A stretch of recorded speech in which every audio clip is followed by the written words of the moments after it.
आमर दाबी होची जो सरकार ओडिशा सरकार आमको 4% रिजर्वेशन दबा कथा आमको एपर्यंत मिलना आमको दि जाऊ ना निजुक्ति क्षेत्र में निजुक्ति क्षेत्र में पदोन्नति जमी हम आम प्रमोशन दृष्टि मान प्रमोशन पाइपर से भी दि जाऊ ना आम जिते दाबी कले मुख्यमंत्री ऑर्डर दबा सत्वे कहते डिपार्टमेंट ऑर्डर दे जे कम से कम ये हैंडिकैप विजुअली इम्पेयर्ड मानकर समस्या समाधान करंतु किंतु आमर जो एसएसपीडी डिपार्टमेंट अच्छी से आम कथा शुणुना जे आमर एडिशनल सेक्रेटरी अच्छा सी मान से बारंबार कहते आम अन्य राज्य को चिठी लिखीचु से चिठी उत्तर आसला पर जहाँ आसो किंतु प्राय 2-3टा 4टा राज्य में प्रमोशन दि जाऊँगी निजी क्षेत्र में 4% रिजर्वेशन लागू कले किंतु आम राज्य में एपर्यंत लागू होना से आम बहुत दुखित आहरी भी आमर समस्या अच्छी देखंतु आमर स्कूल मानकरे जो आमर सब दृष्टिहीन विद्यालय सब अच्छी से स्कूल मानकरे मध्य ब्लाइंड टीचर मध्य रखा जाउनी किंतु ना ब्लाइंड स्कूल किंतु रखा जाउची जनरल टीचर सेटा भी मध्य आपण मानक गोचर को आनिबी आउ मध्य रही जो माने शिक्षक माने जो आमर रिटायर्ड जो माने हो जाउछनी ब्लाइंड स्कूल ले सेमानकर पेंशन से केवल बंचे पेंशन किभली पाइबे से कार्यकारी होना से कार्यकारी करा सरकार पाखे दाबी रखी। एडवोकेट रजत कुमार मिश्र जमती आप शुणुले जो भिन्नक्षम सशक्तिकरण जो विभाग रही सामाजिक न्याय और भिन्नक्षम सशक्तिकरण से आप देखु से विभाग जदि से दुख न शुणव ताले ये बहुत लज्जाजनक कथा। आउ गोटे कथा सी जो कहले निजुक्ति रही ठीक भाव में इम्प्लीमेंटेशन होनी पदोन्नति आदौ होना से कारण हूँ आप निजे देखूँ आपड़ कहे जो मैंने निजुक्ति पाई ना से पदोन्नति सहित कौन संपर्क मुझे कहवाक चाहूँगी जे जदि से भितर एमती अनेक बड़ बड़ उच्च पद पदवी रे हे तो से दुख ठीक भाव में बुझे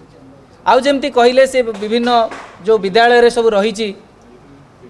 जोटी आपड़ कहे जे नाई भिन्नक्षम जो मैंने रहा कथा से भी रे सहित अन्य मैंने रही भी आवश्यकता रही मना करा जाऊ नहीं किंतु जदि आदौ से जगार कौन दिव्यांग नथिबे ताले भावंतु से भली भाव में संवेदनशील हेबे कि नहीं आप निजे लक्ष्य करन जदि आमे माने एते सबू जिनस आम पाखे थाई कि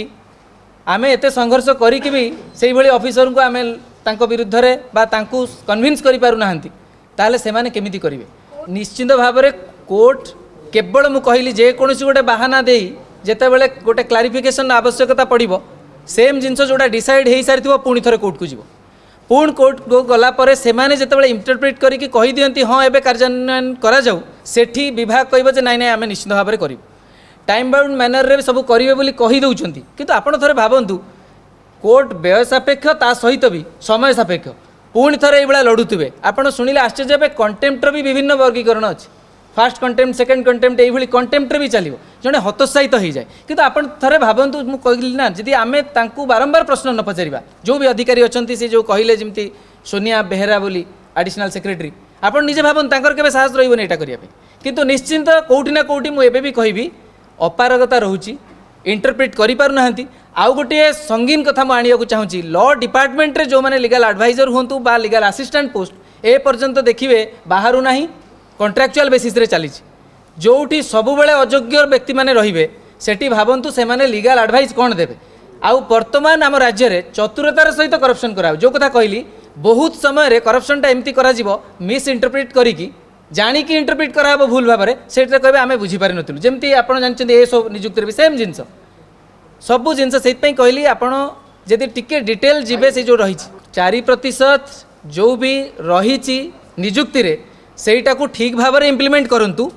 आउ नियुक्ति पाई सारला परे जो मानकर एटा अधिकार रही पदोन्नति पाइबे बा विभिन्न डिसीजन मेकिंग बॉडी रो से माने पार्ट हेबे से सुजोग रु तांकु संपूर्ण भाव में वंचित करा जाउची सेटा न करा जाउ एटा ही होची मुख्य कथा।